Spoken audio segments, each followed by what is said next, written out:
Gratitude, Mr. Speaker. I want to put a disclaimer on this point of personal privilege, and it's really important because of the climate that we're in.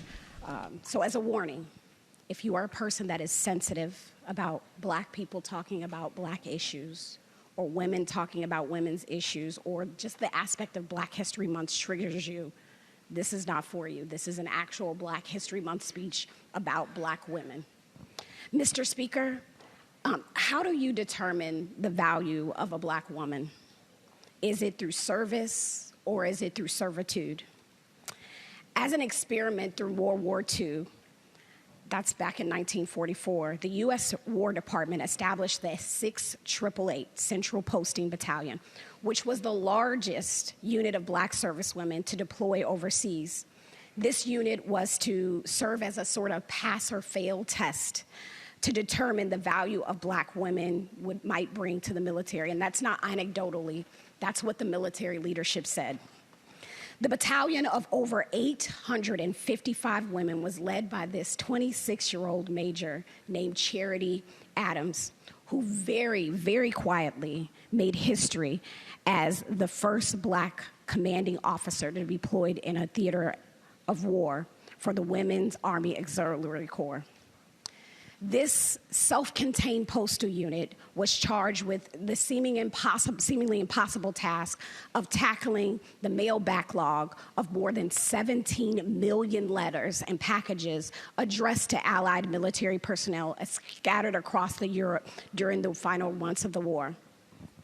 Now, I don't know if you know this, Mr. Speaker, but in the military, mail call and morale go hand in hand, and they are both like Wu-Tang Clan. They ain't nothing to mess with. Major Adams had this sort of get it done son attitude, but she knew that the Army wanted to catch her slipping, whether it was through conduct or through performance. So she put that battalion on her back. In a bomb-damaged school with scant heat, barely any evening lighting, that served as both their barracks and their workplace, she split that battalion into 4 postal directory companies and divided up their duties. The women worked around the clock, 7 days a week, rotating 8-hour shifts. Each shift processed and assorted approximately 65,000 pieces of mail daily. Mr. Speaker, more than 7,500 Robert Smiths served in the European theater. Some of that mail was addressed to Junior or Buster. They had to research the letter for clues to get each package to the right person. Now, Major Adams, she was allotted 6 months to complete this mission. The 6888 did it in 3. And in December 1945, after their work was completed, they were discharged without any recognition. That same month, the Army promoted Adams to Lieutenant Colonel, making her the first Black woman to achieve that rank. This lack of recognition continued all the way up until last year, February 28, 2022, when the 7 surviving members would receive the Congressional Gold Medal, the highest expression of national appreciation Congress could confer. Mr. Speaker, Uncle Sam's poster, "We want you," was never meant for them, but they showed up. At a time when the Army was barely less oppressive than the places these Black servicewomen signed up to escape, they showed up. And as a veteran and an American, I think about these women's service very, very fondly, Mr. Speaker. You see, the 6888 was originally imagined by General Eisenhower and Army leadership. They were sent there to perform duties as drivers, secretaries, and to provide companionship to Negro troops.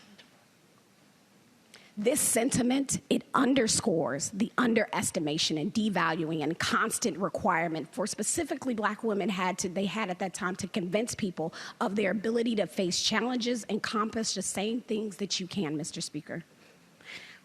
Right now, Mr. Speaker, it is through your grace and the decorum of this House that I have the privilege to be seen and heard. You, Mr. Speaker, acknowledged me.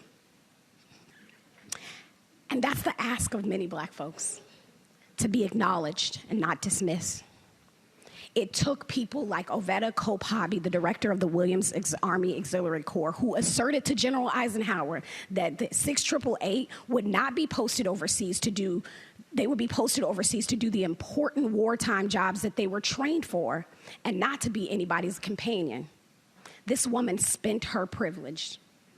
She recognized that these black women had value and that we needed to get our foots off their necks. This was a white Republican woman who saw these black women as humans rather than commodities. Again, she spent her privilege. Mr. Speaker, you can't help that you were born a white man. I can't help that I was born a black woman. We can't help these aspects of who we are, but we can use who we are to shift our shared culture towards decency. For many black women, especially those who have served this country, it would be nice to have our existence valued, but you don't have to value our existence or our lived experiences to honor it. So I need you to spend your privilege and get more people to do the same, Mr. Speaker. You're a powerful man. I'm a powerful woman. We got options, Mr. Speaker. We can lead, we can follow, or we can get out the way. So I'm kind of over living in a country that believes we should wait 50 years or till February to learn about black women in American history. Aren't you? Gratitude for the privilege of your time, Mr. Speaker. Thank you, Mr. Speaker.